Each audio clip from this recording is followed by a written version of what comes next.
The darkness of space was broken by massive ships moving toward a small blue planet. These were not peaceful explorers or traders. These were the Kethver, and everywhere they went, death followed. Commander Zexthul stood on the bridge of his flagship, watching Earth grow larger on the screens. He was 12 feet tall, with black armor covering his body. Sharp claws extended from his hands, and acid dripped from his mouth when he smiled. The Kethver had conquered 73 worlds in 20 years. Earth would be number 74. "Commander, we have completed our scans of the planet," reported his second-in-command. "The inhabitants are soft creatures with no natural weapons. They have basic technology, but nothing that can harm our ships." Zexthil made a sound that was like laughter, but much more frightening. "Perfect. This will be good training for our young warriors. They need to learn how to hunt properly." The Kethver lived for the hunt. Their entire society was built around finding prey and killing it. They saw all other species as either food or slaves. For 2 decades, no one in the galaxy had been able to stop them. They were the perfect killing machines that evolution had created. On Earth, far below the alien fleet, Marine Captain Jake Morrison was running toward the Pentagon. Emergency sirens were going off everywhere in Washington. He had been called from his base in Virginia when the alien ships first appeared at the edge of the solar system. "Captain Morrison, get in here now," shouted Admiral Helen Burke as Jake entered the emergency command center. The room was full of military officers, scientists, and government officials. Everyone looked scared. "What's the situation, Admiral?" Jake asked, looking at the large screens showing radar contacts at the edge of the solar system. "We detected. Then 6 hours ago, 12 massive ships, each one bigger than an aircraft carrier. We've tried every form of communication we know. Radio, laser, mathematical sequences, music, nothing. They just keep coming toward Earth." Dr. Lisa Campbell, a scientist who studied what alien life might be like, stood up from her computer. "Admiral, I've been analyzing the few signals we've picked up from their ships. It's not good news." "What did you find?" Admiral Burke asked. "There. Communications are full of words about hunting and prey. They keep using terms like soft meat and easy kill. I don't think they want to talk. I think they want to hunt us." The room went quiet. Everyone had hoped that first contact with aliens would be peaceful. Maybe they would share technology or knowledge, but these aliens seemed to have other plans. "How long until they reach Earth?" Jake asked. "At their current speed, about 18 hours, replied the radar operator. Admiral Burke looked around the room at all the faces staring at her. As head of the newly formed Earth Defense Coalition, she knew that the next few hours would decide whether humanity survived or became extinct. "Gentlemen and ladies, we've been preparing for this day since we first started seeing UFOs in our skies. Every nation on Earth has contributed to our defense plans. We have orbital platforms with the most advanced weapons we could build. We have fighter squadrons trained for space combat. We have ground forces ready to defend every major city." She paused and looked directly at Jake. "Captain Morrison, I'm putting you in charge of coordinating ground defense for the eastern United States. These aliens might think we're soft and weak, but they're about to learn something about humans." "What's that, Admiral?" Jake asked. "We don't give up. Ever." Meanwhile, in space, the Kethvar warriors were preparing for what they thought would be an easy battle. They sharpened their claws and checked their weapons. Young warriors who had never been on a hunt before were excited to finally prove themselves. "Tell me about these humans," one young warrior asked his commander. "They are weak creatures with soft skin and no natural weapons. They use primitive tools and live in groups like herd animals. Some of our scouts think they might even be intelligent, but that doesn't matter. Intelligence without strength is useless." The young warrior nodded. He had been trained since birth to hunt and kill. These humans would be no different from the other 73 species the Kethvar had conquered. But back on Earth, humans were doing something the Kethvar had never seen before. They were preparing to fight back in ways that no other species had tried. In cities around the world, civilians were being organized into defense groups. People with hunting experience were teaching others how to use weapons. Factory workers were modifying equipment to be used in combat.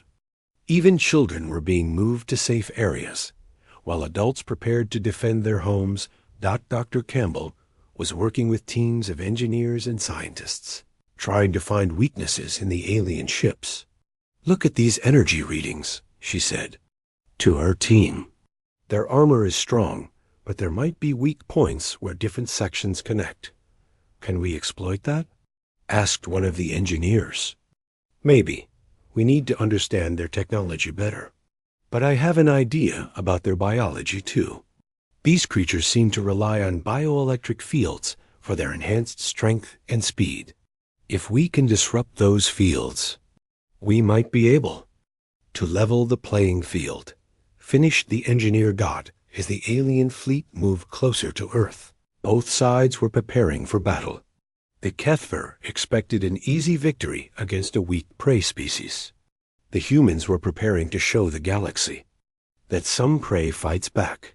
Commander Zexthol looked at Earth one more time before giving orders to his fleet. "Begin the attack on their orbital defenses. Show these humans what real predators can do." He had no idea that he was about to encounter a species that had climbed to the top of their planet's food chain, not through claws or teeth, but through intelligence, cooperation, and the ability to never give up, no matter how hopeless things seemed.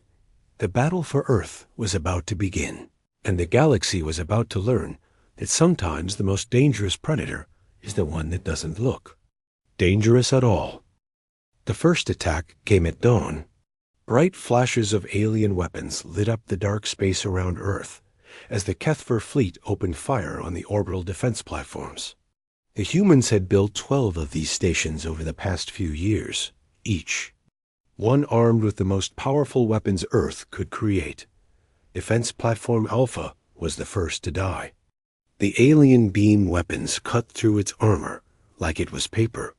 The explosion could be seen from Earth's surface, a bright star that appeared and disappeared in seconds.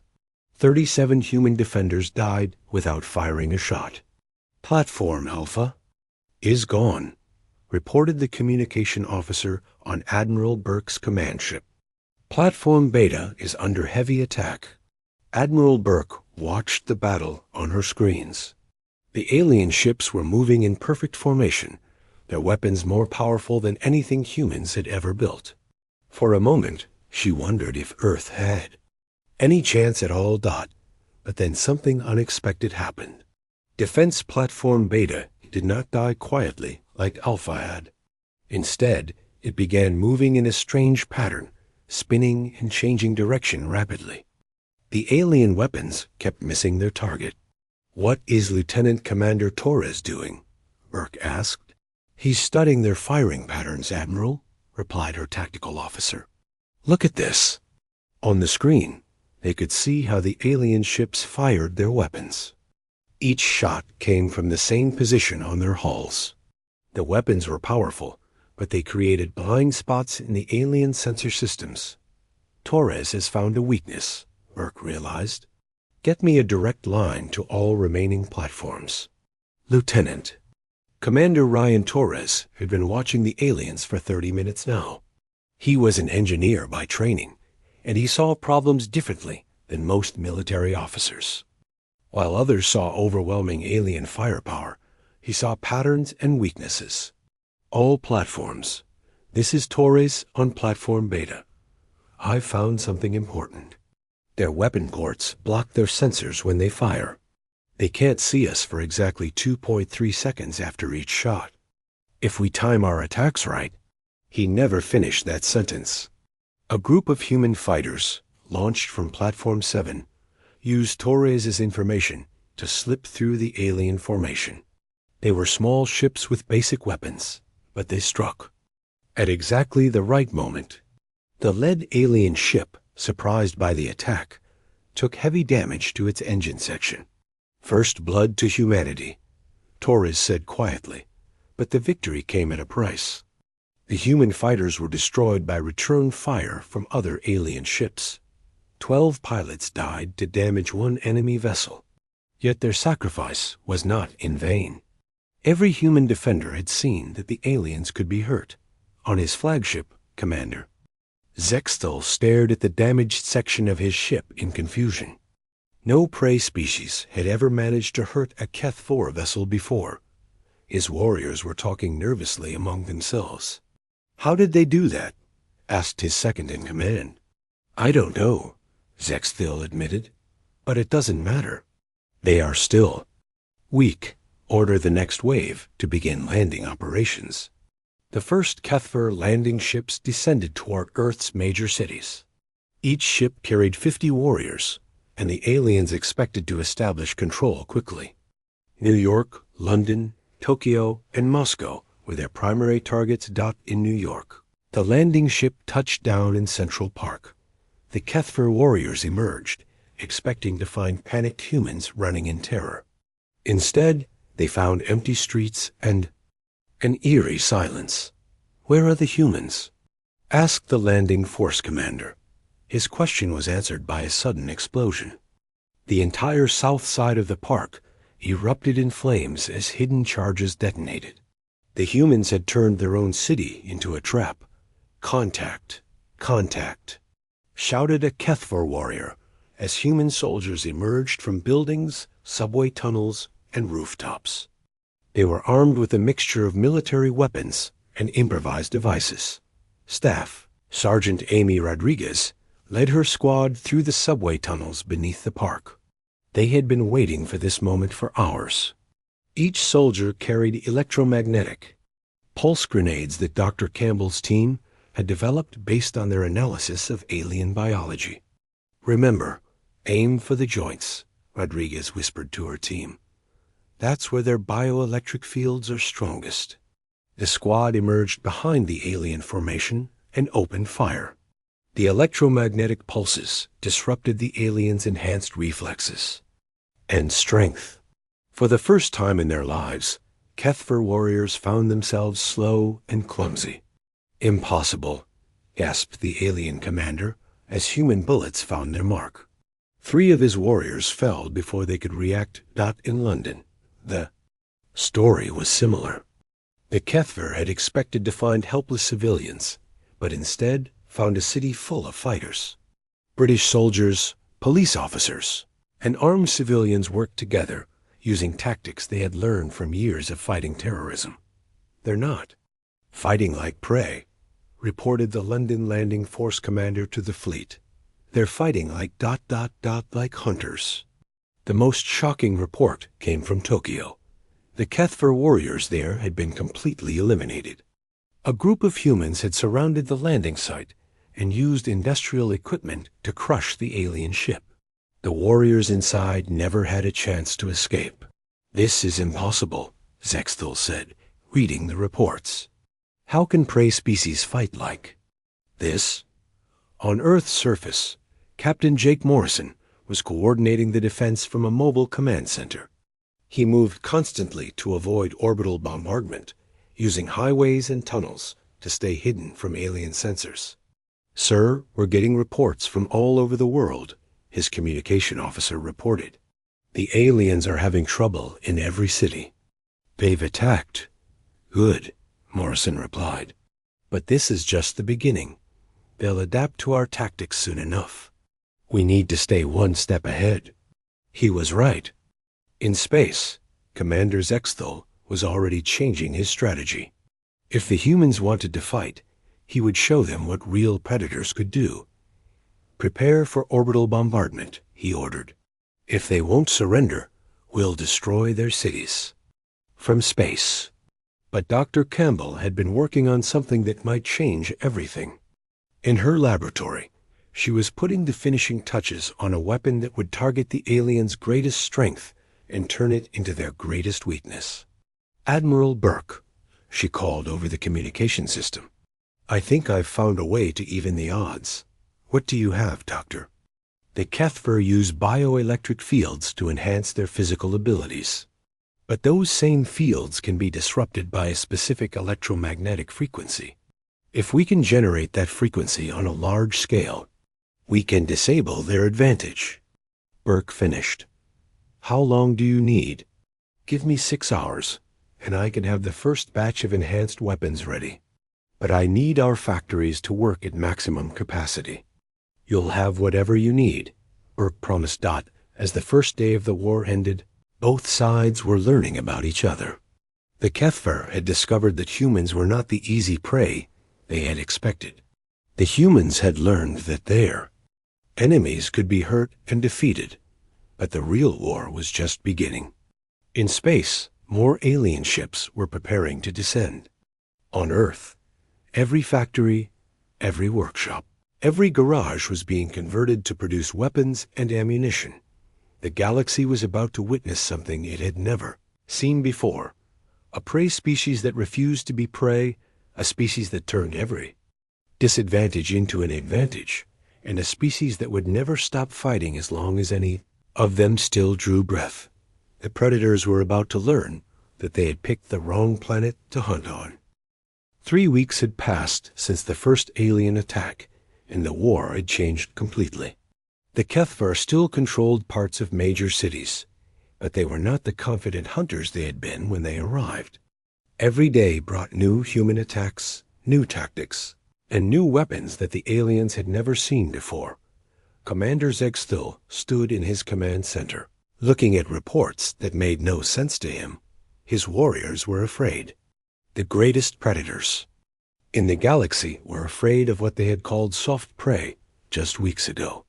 Sir, we lost another patrol in the New York tunnels, reported his communications officer. That's the third one this week. How many humans attacked them? Zexthal asked. The survivors say it was only 5 humans, but they moved like ghosts. They appeared from nowhere, struck with those electromagnetic weapons, and disappeared before our warriors could react.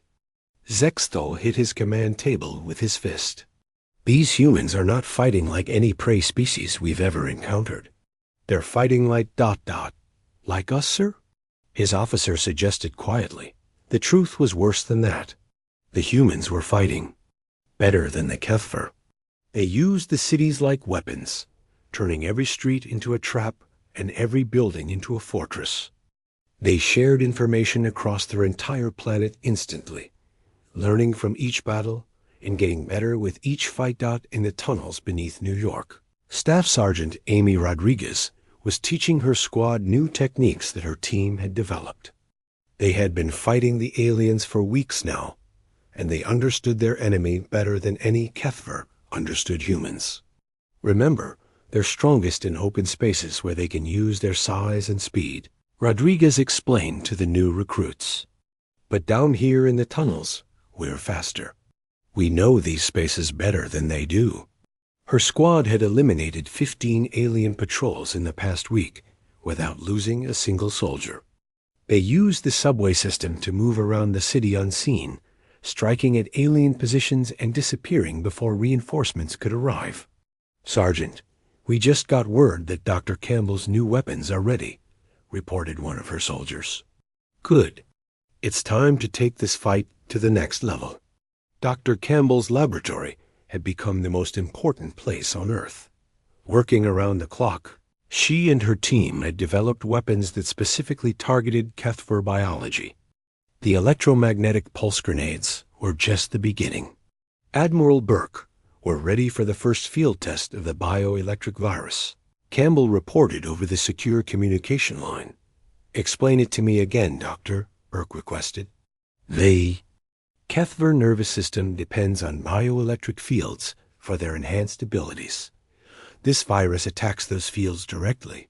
When it enters their system, it turns their own biology against them. Their enhanced strength becomes weakness, their speed becomes clumsiness, and their coordination fails completely. How do we deploy it? We've modified our cruise missiles to carry the virus in aerosol form. One missile can affect an entire city block. But Admiral, once we use this weapon, there's no going back. We'll be using biological warfare. Admiral. Urk was quiet for a long moment. The decision she was about to make would change how the galaxy saw humanity forever. But she thought about the 73 worlds the Kethver had conquered, the billions of innocent beings they had killed or enslaved. Deploy the weapon, Doctor. It's time to show these predators what real predators can do. The first bioelectric virus attack hit the Kethvar command center in London. The missile penetrated the building's defenses and released its payload. Within minutes, every alien inside was affected. Colonel Diana Foster led the assault team that entered the building. She had been a special forces operator for 15 years, but she had never seen anything like what she found inside. The mighty Kethvar warriors were stumbling around like they were drunk, their enhanced reflexes completely gone. "This is almost too easy," one of her soldiers commented as they secured the building room by room. "Don't get overconfident," Foster warned. "Remember, these are the beings that conquered 73 worlds. They're still dangerous even when they're affected by the virus. But the psychological impact on the aliens was even greater than the physical effects. For the first time in their species' history, Kethver warriors were being defeated by beings they considered inferior. Some of them simply gave up fighting. Captain Jake Morrison was coordinating similar operations around the world. The virus attacks had been successful in every major city where they were deployed. Human forces were now pushing the aliens back toward their landing sites. "Sir, we're getting reports that some of the aliens are trying to surrender," his communications officer reported. "Surrender?" Morrison was surprised. "I didn't think their species knew that word." "Neither did they, apparently. Our translators say they're using terms that roughly mean stop hunting and accept defeat. It's like they don't have actual words for surrender in their language." This gave Morrison an idea. He had studied the intercepted alien communications and understood something about their culture. The Kethvar were predators, but they were also logical. If he could prove that humans were the superior predators, the aliens might accept defeat according to their own cultural rules. "Get me a direct communication line to their flagship," Morrison ordered. In space, Commander Zexthol received the transmission from the human ground commander. The alien leader was shocked that his enemies wanted to talk rather than simply kill him. "I am Captain Morrison of the Human Defense Forces," the message began. "I want to discuss terms." "Terms?" Zexthol responded. "What terms could Prey offer?" "To predators? Look around you, Commander. Your warriors are beaten. Your ground forces are retreating. Your soft prey has turned your greatest strength against you. By your own laws, doesn't this make us the superior predators?" The words hit Zexthol like a physical blow. According to Kethver culture, the strongest predator had the right to rule. But these humans had proven themselves stronger, smarter, and more adaptable than his warriors. "What do you want?" Zexthol asked quietly. "First, you will withdraw your forces from Earth immediately. Second, you will provide us with information about the 73 worlds you've conquered. Third, you will help us liberate those worlds from any remaining Kethvar forces." "And if I refuse?" Morrison's response was cold and calculating.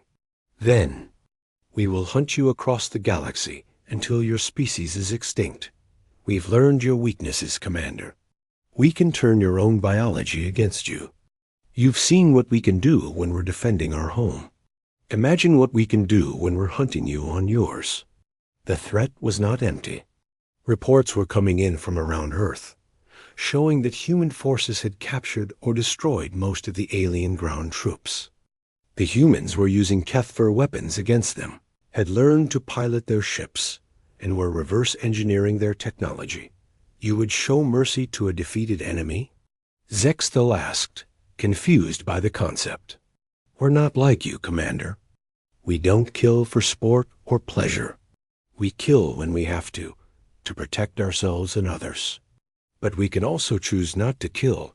That's what makes us different from you." For the first time in his life, Commander Zexthol faced a species that was not only stronger than his own, but also more civilized. The humans had beaten the Kethvar at their own game, but they were offering mercy instead of extinction. I accept your terms," Zexthol said finally. Around the world, Kethvar forces began withdrawing to their ships. The first phase of the war was over, but Morrison knew this was just the beginning. The galaxy was full of species that had suffered under Kethvar rule, and now humanity had the power to help them. The predators had become the prey, but the new apex predators were about to show the galaxy something it had never seen before. Predators with conscience, strength with mercy, and the will to protect rather than destroy. The balance of power in the galaxy had shifted forever, and it would never be the same again. 6 months after the Kethvar surrender on Earth, human ships were moving through space toward their first target. The information Commander Zexthul had provided showed that the alien empire controlled 73 worlds across 12 star systems. Many of these worlds still had native populations living as slaves under Kethvar rule. Admiral Helen Burke stood on the bridge of the Earthship Liberty, watching the alien homeworld grow larger on her screens. The ship was a strange mix of human, engineering, and captured Kethvar technology. Human scientists had spent months learning how alien systems worked, and now they were using that knowledge against their former enemies. "Admiral, we're receiving a transmission from the planet's surface," reported her communications officer. "It's from the Kethvar Home Defense Fleet." "Put it through," Burke ordered. The alien commander who appeared on screen looked nothing like the confident predators who had attacked Earth. This Kethvar seemed scared and uncertain. "Human fleet, why have you come to our world? Commander Zexthol told us you had agreed to let our people live if we withdrew from your planet. We're not here to destroy your world," Burke replied calmly. "We're here to make sure you never attack innocent species again.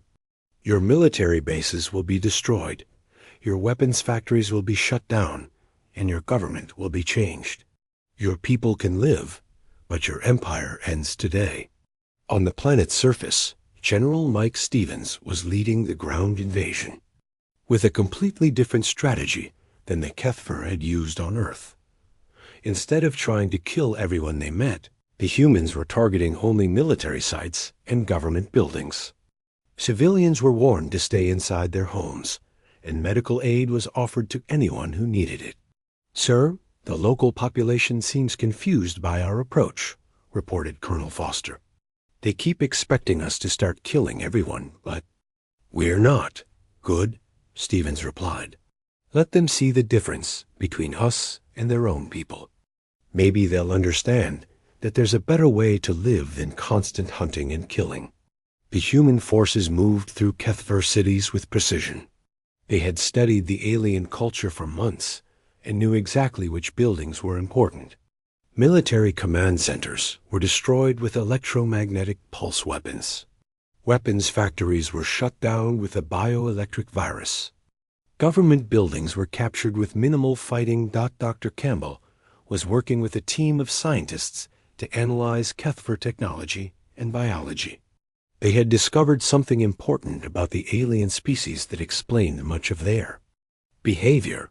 "Admiral, I think I know why the Kethvar became such aggressive predators," Campbell reported from the ship's laboratory. "Tell me, Doctor." "Their homeworld is a harsh place with limited resources. For thousands of years, they had to fight other species just to survive. Hunting and killing became so much a part of their culture that they couldn't imagine any other way to live. But that doesn't excuse what they did to 73 worlds," Burke pointed out. "No, it doesn't.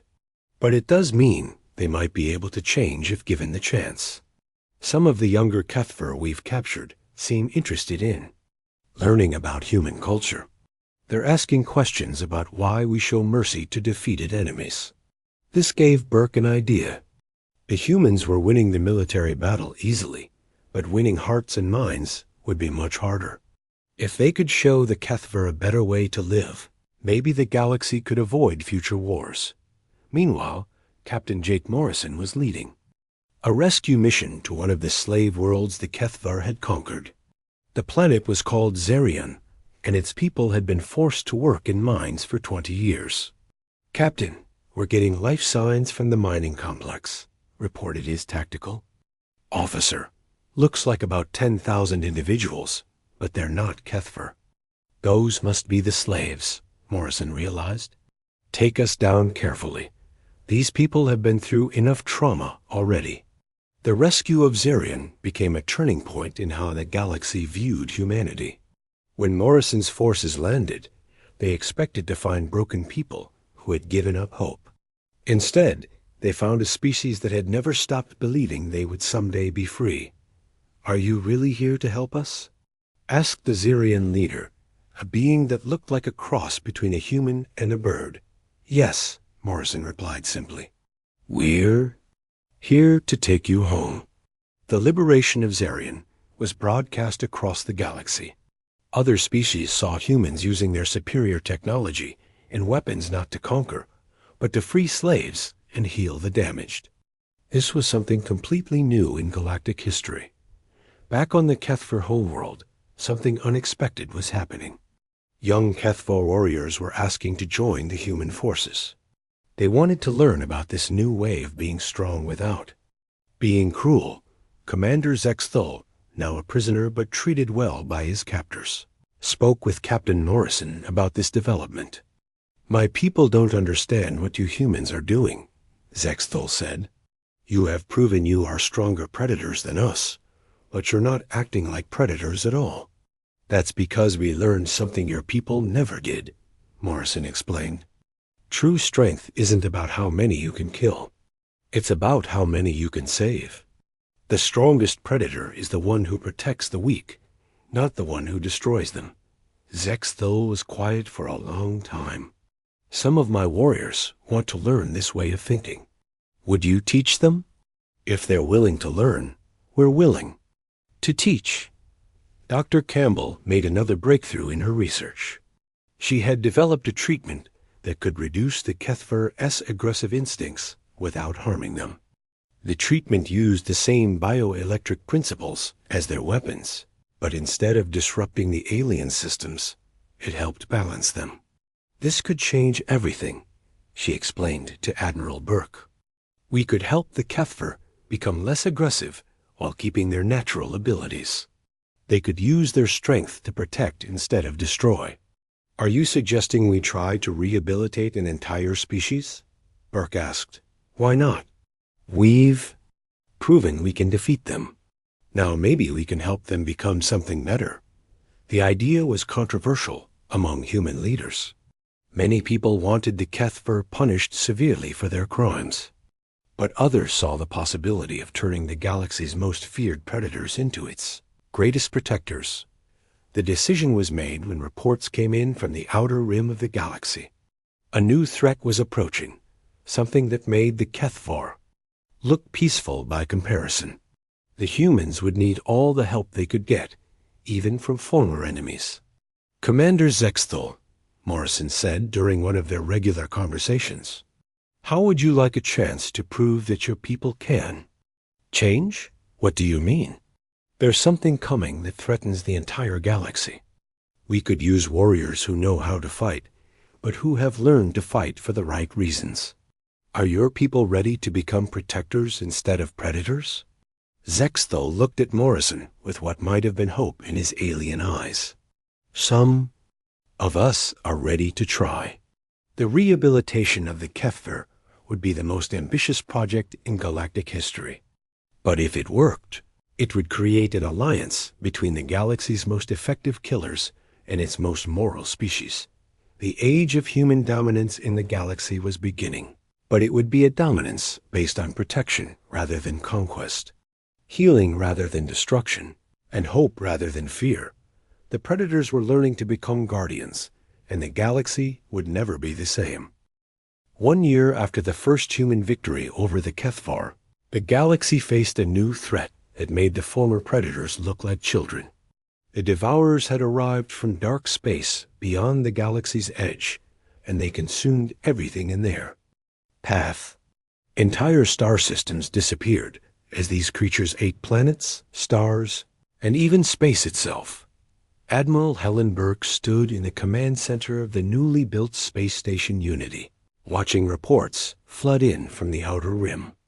The station was a symbol of the new galactic alliance between humans, reformed Kethvar, and the 73 liberated worlds. But symbols wouldn't save them from what was coming. "Admiral, we've lost contact with the Zarian system," reported Captain Morrison, who now served as Burke's strategic advisor. "That's the 5th system this month." "How long until they reach the core worlds?" Burke asked. "At their current pace, maybe 6 months," replied Dr. Campbell, who had become the galaxy's leading expert on alien biology. "But these Devourers aren't like anything we've faced before. Our electromagnetic weapons don't affect them. The bioelectric virus has no impact. They seem to eat energy itself." In the training facilities on the station, something remarkable was happening. Former Kethvar warriors were working alongside human soldiers, learning new ways to fight. Commander Zex Thul, now wearing the uniform of the Galactic Defense Force, was teaching young recruits from both species. "Remember," Zex Thul said to a mixed group of human and Kethvar trainees, "strength without wisdom is just destruction. We learned that the hard way. These Devourers represent pure destruction. Our job is to be pure protection." The transformation of the Kethvar had been faster than anyone expected. Dr. Campbell's treatment had helped reduce their aggressive instincts. But more importantly, they had seen what true strength looked like when humans rescued the slave worlds. Many young Kethvar now wanted to be protectors like the humans, rather than predators like their ancestors. General Mike Stevens was coordinating the defense of the galaxy's most populated systems. The plan was simple in concept, but difficult in execution. They would make their stand at the Centauri Gate, a narrow passage between star systems that would force the Devourers to fight on human terms. "Sir, the fleet is ready," reported Colonel Foster, who now commanded a mixed force of human and Kethvar ships. "We have 300 vessels from Earth, 200 from the reformed Kethvar worlds, and 500 from the liberated planets." "Good," Stevens replied. "But remember, this isn't about winning a battle. This is about saving everything we care about." The first contact with the Devourers came when a scout ship encountered their advance forces near the edge of the galaxy. The pilot, a young Kethvar named Vextar, who had joined the Human Alliance, managed to send back crucial information before his ship was consumed. "They're not ships," Vextar reported in his final transmission. "They're living creatures the size of moons. They eat matter and energy and grow larger with everything they consume. There are thousands of them." Dr. Campbell worked frantically to find a weakness in the Devourers. She studied Vextar's final scans and discovered something important. "Admiral, I think I know how to stop them," she announced during an emergency meeting. "The Devourers consume energy and matter, but they can't consume dark matter.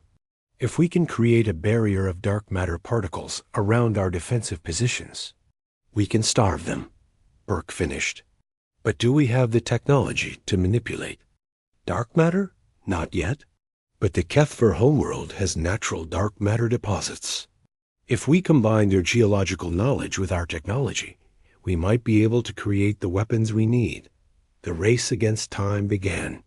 Human scientists and Kethvar engineers worked together on the homeworld that had once been humanity's greatest enemy. They were creating weapons that had never been built before, using principles that barely understood. Captain Morrison led a team to the abandoned Kethvar military facilities, searching for equipment that could be modified for their purposes. What he found there surprised him. "Admiral, you need to see this," he reported from deep inside a Kethvar fortress. "They have murals here showing ancient battles against something called the Void Eaters. I think the Devourers have been here before.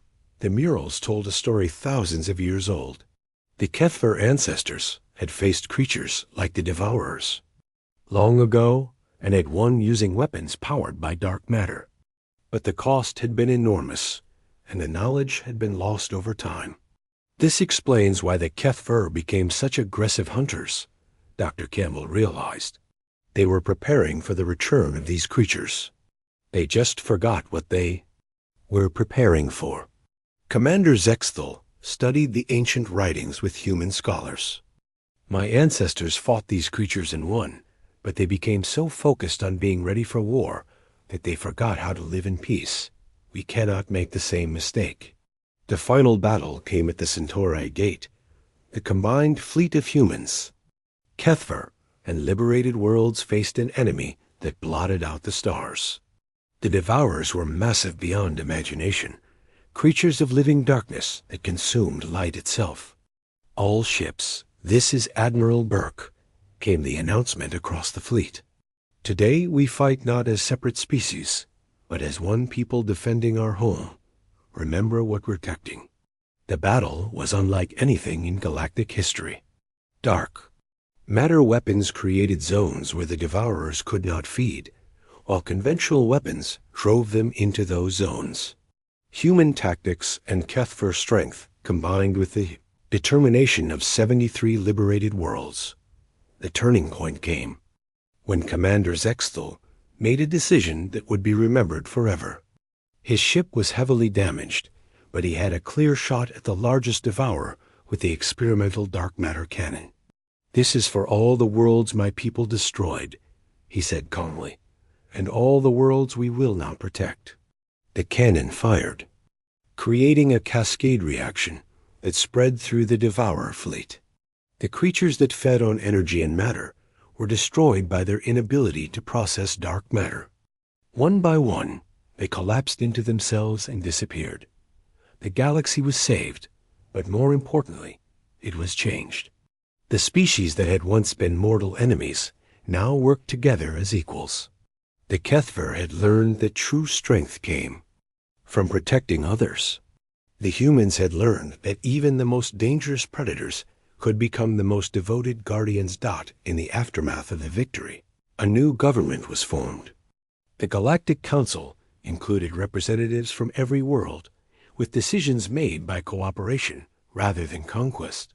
The former Kethvar Empire became the Galactic Defense Force, using their warrior skills to protect the weak rather than exploit them. Captain Morrison, now promoted to Admiral, stood with Commander Zexthal on the observation deck of Unity Station. They watched ships from hundreds of worlds working together to rebuild what had been damaged. "Do you think we can maintain this peace?" Zexthal asked. "As long as we remember what we learned," Morrison replied. "That the strongest predator isn't the one with the biggest claws or the deadliest weapons. It's the one smart enough to know when to fight, when to protect, and when to show mercy." The galaxy had learned that lesson the hard way. The Kethvar had been feared across 1,000 star systems as unstoppable predators. But they had met something even more dangerous. A species that refused to be victims, that turned every challenge into an opportunity, and that never gave up no matter how hopeless things seemed. Humanity had become the new apex predators of the galaxy, but they were predators who hunted tyranny, fear, and despair. They were predators who protected the innocent and gave second chances to former enemies. The balance of power had shifted forever, and the galaxy was better for it. The age of conquest was over. The age of protection had begun.